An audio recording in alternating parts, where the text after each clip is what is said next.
Hey, what's going on, everybody? My name is Corey, better known as the Seaman. And I want to welcome you to another edition of the Seaman's Cinema Sit Down. I tell you, I love me a good Tuesday off day, especially when I got a lot to catch up on. I mean, I had an off day on Sunday, and I was so busy then I couldn't get anything done. And I have a movie I haven't talked about that I went and saw on the 18th. That's like 8 days ago. So I love, man, getting like a Tuesday off day because everybody is gone. I can get things done outside of the world, inside here, doing reviews. And we got a movie that I saw, like I said, on the 18th, right around Valentine's Day. Not my most favorite time of year, but a comedy that looked like it was going to poke fun at RomComs. I said, you know what? Why don't we go try to warm the heart up a little bit and maybe get some laughs in on making fun of, a time of year I'm not really too fond of. So I went and, oh my, this movie surprised me quite a bit. So why don't you pull up a chair, take a seat. We're getting ready to dive in spoiler-free on Isn't It Romantic? And I say this movie surprised me because its lead, Rebel Wilson, although I do enjoy her, I tend to like her in small doses, which is why, I really loved her in the first Pitch Perfect.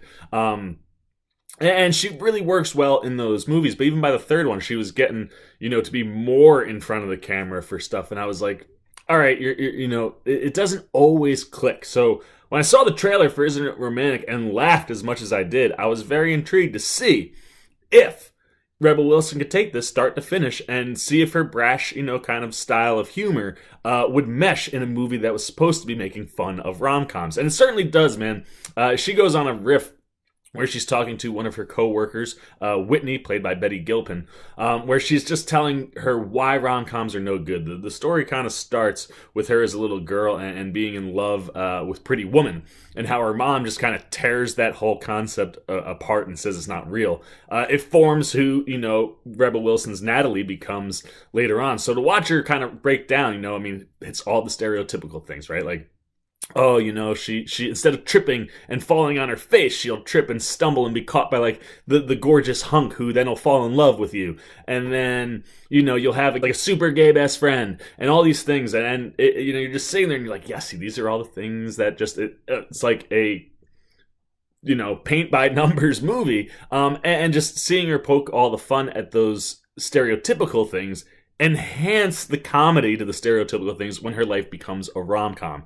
For those unfamiliar with the entire movie, after she gets mugged, she kind of gets knocked out, and when she wakes up, her kind of dreary, dull life, has a job that she loves but doesn't really get recognized. The office itself is kind of dingy. Her apartment is super small, overcrowded. She has a kind of ratty little dog, and when she wakes up, her apartment is huge. The dog is this foo-foo kind of fluffy white dog. The office looks like what you would expect for an architect office.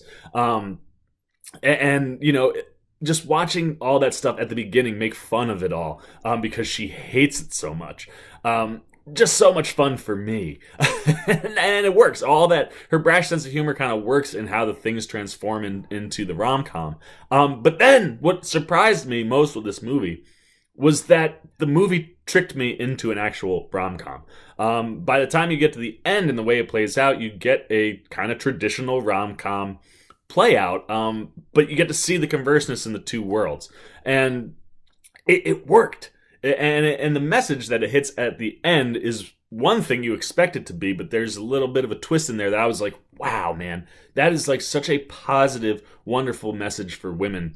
In a movie where you were going to think it was going to just come down to how the movie ends up ending. But that first little twist, I really enjoyed it. And by the end, I'm like, wow, that was really heartfelt and funny. And Rebel Wilson really, really worked in it. I thoroughly enjoyed her, and I enjoyed her on-screen chemistry with her entire cast. As I said, Betty Gilpin, who plays her friend Whitney, I really enjoyed their back and forth and how the roles changed. Like, they're like best friends in the real world, but she needs to be the arch villain, in the rom-com world. So that twist to her character was really, really funny, and I enjoyed the way Gilpin could swing between the two because they are very, very different.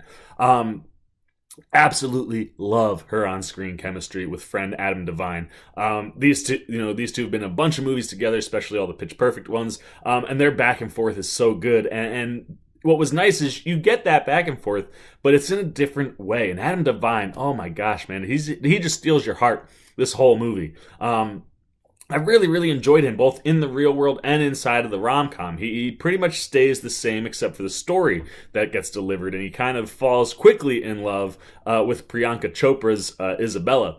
And all of that stuff just plays so well. Their back and forth, between Wilson and Devine is so good, and their friendship feels so genuine that when you get into this bit where like she starts thinking that maybe Devine is the one she should be going after, you get this song and dance battle between her and Priyanka Chopra at a bar for karaoke that's just absolutely hysterical. There's a couple dance numbers in this movie, and they all make you laugh. And like I said, this movie just makes you smile a lot, but I loved watching that kind of chess match going on between Chopra and Wilson in the bar as they're kind of fighting over Devine.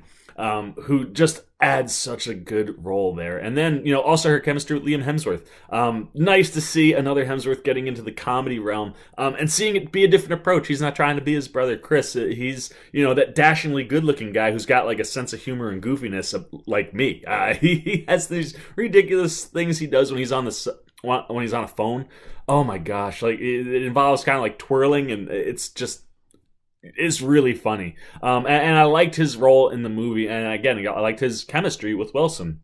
And the fact that she meshes so well with everybody in this movie just adds to it. And I love, again, the switch between what, Blake is in the real world and what Blake is inside the rom-com world. And that storyline just works really well and, helps move everything along.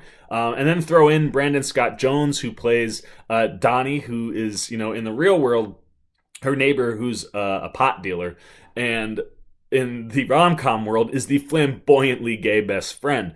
And, it's one of those things where a lot of times if you see that in a movie, you go, ugh. But because the movie is pointing out that's how it's been in a lot of rom-coms, it allows Brandon Scott Jones to turn Donnie into a really, really, I think caricature that works within the context of the movie, especially because Donnie isn't that in the real world and kind of brings it home like, hey, like, what are you, just like projecting the stereotypical like demeanor, like a pot dealer can't be a gay man, and it works really well. And it allows that role to bring a lot of humor to the movie, and Brandon Scott Jones is just absolutely hysterical. And overall, I just thought the cast meshed really well, and it delivers a movie that both makes fun of rom-coms, but is also a rom-com itself, and it worked really well in that way. So there you go, man. Those are all my non-spoiler thoughts on Isn't It Romantic? I went in hoping to get a couple laughs, and I walked out being very moved and heartwarmed, and also getting a bunch of laughs in a rom-com that worked pretty well. So there you go. I want to know now all of your thoughts. Hit those comments down below. If you saw Isn't It Romantic, did you like Rebel Wilson as a lead in a comedy? Did you think it worked? Did you like her, chemistry with all of her castmates? Did you not care for the story or think some of the twists and turns worked or, so well? Let me know all that down below. If you haven't seen the movie, has the Seaman enticed you to want to go check it out? I hope I have, because like I said, I thoroughly enjoyed Isn't It Romantic? Much more than I thought I was going to. So leave all that down below. As always, if you enjoyed this video, please give me a thumbs up. And if you're new here, come join the Cinema Sit-Down squad, man. We're having a good time over here, and you can do that just by hitting that subscribe button over there, and then follow it with the little bell so you can get alerts every time I make a new video. For the Seaman's Cinema Sit-Down, I'm the Seaman. Now I'm signing off. Peace. Well, you guys are still here? You must be looking for some more content. Well, don't worry. Seaman's got you covered, man. You got videos like this guy, and if you haven't yet, and you want to come check out all the Seaman goodies, join the Cinema Sit-Down squad, man. Hit that subscribe button. And don't forget to hit the little bell down below that, too, so you can get alerts every time I make new videos.